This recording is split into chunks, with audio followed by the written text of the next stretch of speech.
Measure down and mark 1/2 inch and 9 1/4 inch. Now with those marked, I'll measure in 1/2 inch from the side, and now I have my screw placement. And just like we did for the other sides, I'm pre-drilling and counterboring each one of my screw holes. And we're going to do this for all 4 corners. Now that we have that done, let's move on to the next step.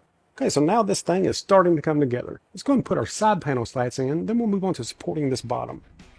And we'll just install these side panel slats the exact same way that we did for the front and back. It's looking good. Okay, so now we need to install some bottom slats into this. So this big planter is designed to have landscaping fabric that lines the bottom of this. So essentially we're going to need something that's going to support that and support the weight of the soil that's put into it. So for that I've cut some 1 inch by 1.5 inch strips from my 2x material, and then I've put 2 pocket holes in the ends of each one. So these 5 boards are 21 inches long each, and I'm going to install 1 on each end, and then 1 in between those that's 7 1/4 inch away from the leg. These boards will be plenty thick enough to hold any type of weight that you want to add to it. Now if you wanted to put a solid bottom in this, you could go right over the tops of this with fence pickets on the inside, creating a nice solid floor. But for me, I want this one to have plenty of drainage, so I'll hold off on that for now. Alright, so now that we have our bottom installed, I'm just going to flip this over, and then we'll go ahead and install our bottom shelf. So we already cut the parts for this bottom shelf earlier. It's going to be these 2 1.5 by 1.5 inch boards that'll go right between the legs. And then these 3 inch by 1.5 inch boards. And to install these 3 29 inch boards, I'm going to be using pocket holes. So again, I've cut 2 pocket holes on each end of the board. So the first thing that we're going to do is to install our 2 20 inch shelf supports. And to make installation of these super easy, I've taken some scrap material and cut 2 4 inch blocks. And now I just set my shelf support up on these blocks and install 2 screws on each end. Again, I'll be pre-drilling and counterboring each one. We'll repeat this for the opposite side, and then we're ready to install our 3 shelf supports. And to install our 3 29 inch shelf boards, I'll put 1 on the front and back attached to each leg, and then 1 in the very center. This is going to make a nice supportive frame for our shelf boards.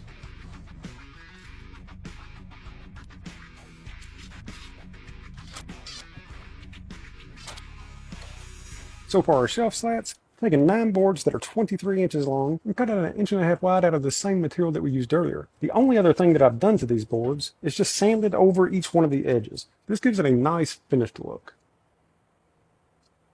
But now that I have these cut, I'm going to go ahead and pre-drill, countersink each board so that they're ready to be installed with some screws. So each one of these boards will have 3 screws. I want 1 in each end and 1 in the very center. So for my ends, I'm going to mark in 3/4 inch, then in 1.25 inches. This is going to put us right in the center of the board. And then for my middle screw placement, I'm going to measure over 12.5 inches, and again 1.25 inches from the edge.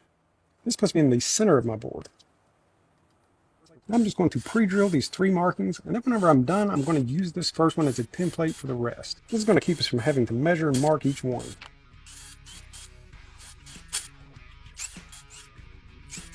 Now with all of our parts pre-drilled, let's go ahead and countersink each one of our holes. This is going to keep the screw head from splitting the board.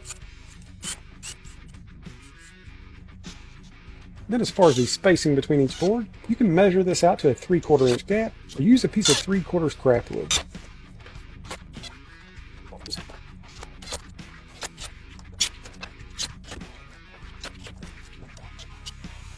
Alright, so this thing is looking good.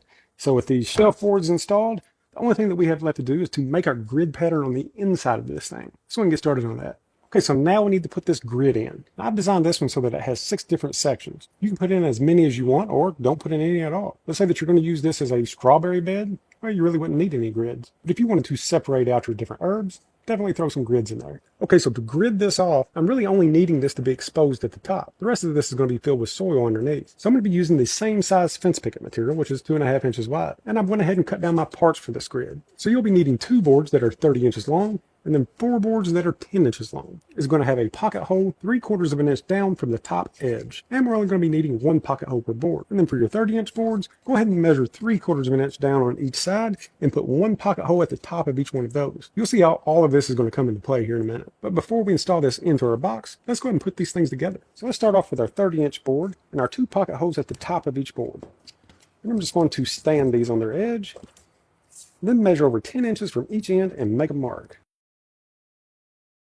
These marks will be where our 10-inch boards will connect. So these are going to be made up into 2 sections. Each section will have a 30-inch board and 2 10-inch boards. We want to make sure to keep our pocket hole at the top facing out. Then we'll just add a little wood glue and connect our 10-inch board to our 30-inch boards at each one of our marks. And whenever we get done putting these together, just repeat this for our second set. Now with both sections of our divider assembled, we're going to attach the two sections together. And for this, you can use crown staples, screws, or brad nails. Okay, so now that we have our little divider made up, let's go ahead and get this installed. And this is where our pocket holes are going to come in. We'll install one screw in each one of our pocket holes, locking everything into the sides. Now do not use wood glue for this in case you wanted to take this grid out. Let's say that you want to change the soil out. Okay, so check this out. We have made a super awesome little herb garden just using construction grade material and fence pickets. So what else would you do to this to kind of make it more custom or to shake things up a bit? So if you have access to a laser machine, this would be a perfect project for that. Or even if you don't, you could use stencils. But let's say that you wanted to put a little saying about herbs, or I don't even know if there is any sayings about herbs, but I'm sure you can come up with something. But after you assemble this front and back panel, you could go ahead and burn a design into the ends of these things. That would be super customized and people would love it. So basically what I'm saying is get creative with this. Think of some different ideas. Think of some different designs. That's all that I know is that people will love something like this. And these things will sell. Now you just saw how easy that it was to put this thing together. So you know what you have to do. Get up, get out, and get your build on.